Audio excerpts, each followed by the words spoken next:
Se você olhar para ele na rua, pensará que um hidrante tem cerca de 1 metro de altura.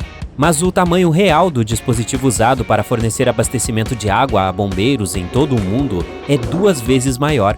Isto é, se você contar o resto do hidrante que fica escondido no subsolo. Eles são principalmente vermelhos, e não é apenas uma questão de design urbano. Primeiro, eles precisam ter cores brilhantes e facilmente perceptíveis, para que os bombeiros possam identificá-los rapidamente quando necessário. A escolha da cor depende da quantidade de água que o hidrante pode conter. Às vezes pode variar dependendo da localização, mas aqui está um dos sistemas. Um hidrante vermelho tem capacidade de vazão de 1.890 litros de água por minuto, enquanto um laranja tem menos de 3.780 litros. Os verdes, em sua maioria, têm capacidade de jogar 5.680 litros de água por minuto, e os mais abundantes, coloridos de azul, geralmente podem conter mais de 5.680 litros. Ei, fãs de boliche, não é irritante quando sua bola de boliche é rachada? Acontece que a maioria delas pode ser danificada devido a armazenamento incorreto ou picos de temperatura. Agora vamos lá. Como já está rachada, você não está curioso para saber o que realmente está dentro da bola de boliche? Eu com certeza estou. Vamos dar uma olhada. O núcleo interno da bola é feito com óxidos metálicos em pó, como o cálcio ou óxido de ferro. Eles são misturados com um pouco de resina e um catalisador para endurecer a mistura. Então, essa forma de lâmpada que você vê agora dentro da bola é, na verdade, sua parte mais pesada. Isso também influencia a forma como sua bola de boliche gira ao ser jogada na pista. O mesmo acontece com latas de tinta spray. Quando você a sacode, faz um barulho estranho. Mas o que é isso aí? É chamada de bolinha e destina-se a manter a mistura de tinta no lugar e sua forma.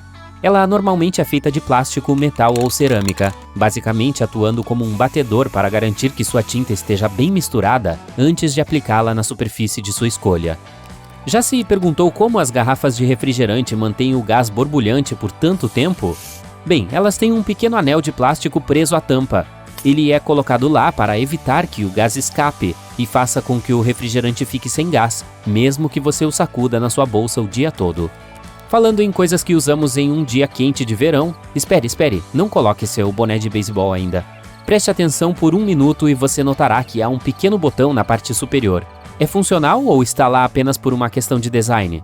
Quando as pessoas começaram a usar tecidos para cobrir a cabeça, alguns dizem que o botão era realmente funcional. Como está em cima do boné, onde todos os painéis de tecido se juntam, o botão superior ajuda a manter a coroa do boné unida em uma única peça.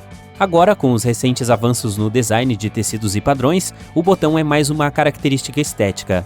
É usado para cobrir o ponto de junção dos painéis de tecido. Seu boné pode não ter um botão, mas você não acha que um boné é mais bonito quando tem um botão? Os discos de algodão têm 2 lados, e se você prestar atenção neles com cuidado, esses lados realmente têm texturas diferentes. Caso você já tenha se perguntado por quê, o lado texturizado é para aplicar maquiagem e o lado uniforme é para removê-la. Leitores de plantão, este é para vocês. A primeira capa, que vem com muitos livros de capa dura, não é apenas para deixar seu livro bonito. Elas também podem funcionar como um marcador. Basta dobrar as páginas que você já leu embaixo do interior da orelha da primeira capa e pronto. Da próxima vez que você pegar sua camisa favorita, dê uma olhada na casa de botão superior. Ela deve ser costurada horizontalmente e todas as outras são verticais. Acontece que a camisa foi projetada dessa maneira, já que o primeiro e o último botões são os primeiros a ser desabotoados ao longo do dia. Então a direção da casa do botão foi mudada para garantir que a camisa ficasse bonita e ajustada antes que você esteja pronto para tirá-la. Atualmente temos tantas variações desta sobremesa incrível que é difícil imaginar que já vivemos sem ela. Você pode encontrar diferentes tipos de sorvete de massa de biscoito, ou até mesmo um bolo de biscoito com gotas de chocolate basicamente em todos os lugares. Mas o famoso cookie só foi inventado após 1930. A história diz que uma mulher chamada Ruth Graves Wakefield estava preparando alguns biscoitos de chocolate enquanto esperava suas visitas. Ela logo descobriu que estava sem chocolate de padeiro, um ingrediente crucial para os biscoitos clássicos.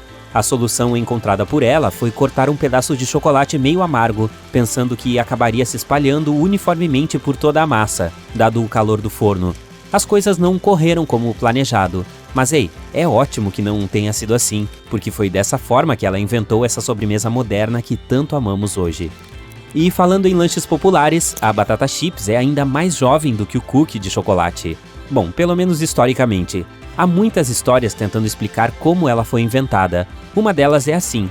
Um chefe chamado George Crumb, de Nova York, criou as batatas chips em 1953. Ele decidiu buscar uma solução de culinária diferente, pois um de seus clientes sempre falava mal de suas batatas fritas, dizendo que elas eram muito grossas e meio moles. Então, Crumb criou batatas cortadas em fatias finas e que eram fritas até dourar. As pessoas adoraram o prato e deram as boas-vindas ao primeiro lote de batatas chips de braços abertos. Alguém quer um sorvete? Se a história for verdadeira, em 1904, na Feira Mundial de St. Louis, um dono de uma loja de sorvete ficou sem copos para servir seus sorvetes. Então ele criou um waffle em forma de cone, e o resto é história. Ok, eu admito, balas semelhantes a chicletes existem desde a Grécia Antiga. Então esta não é particularmente uma descoberta revolucionária.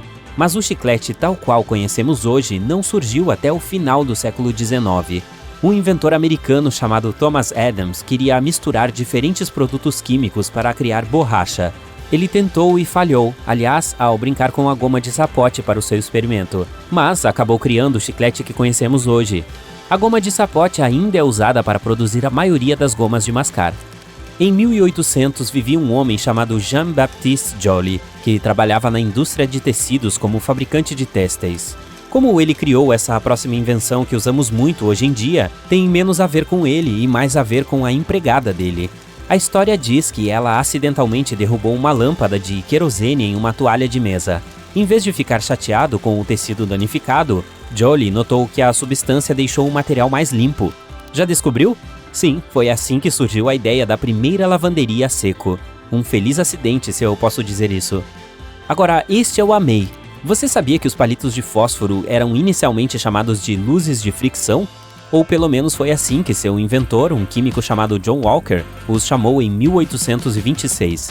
Um dia, ele acidentalmente raspou um bastão revestido de produtos químicos em sua lareira e percebeu que eles se acenderam e criaram uma faísca.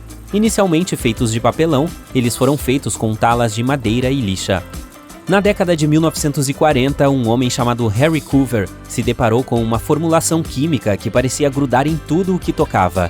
A comunidade científica na época não deu muita atenção para isso, já que a fórmula não parecia ter muitas aplicações no momento. Foi apenas em 1951 que ele olhou um pouco mais para a fórmula e decidiu reaproveitá-la, junto com um colega pesquisador da Eastman Kodak, chamado Fred Joyner.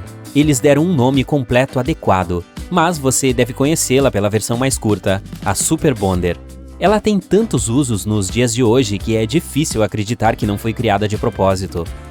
Em 1903, um cientista chamado Edward Benedictus derrubou um frasco por acidente. Ele olhou para baixo e ficou surpreso ao ver que os objetos de vidro tinham acabado de rachar um pouco, mas mantiveram sua forma. Ele esperava que o objeto se quebrasse em 1 milhão de pedacinhos. Curioso sobre esse recurso oculto, ele estudou e descobriu que o que restava mantendo o vidro unido era uma substância que reveste o interior do vidro. Tadá! Foi assim que a humanidade criou o vidro de segurança.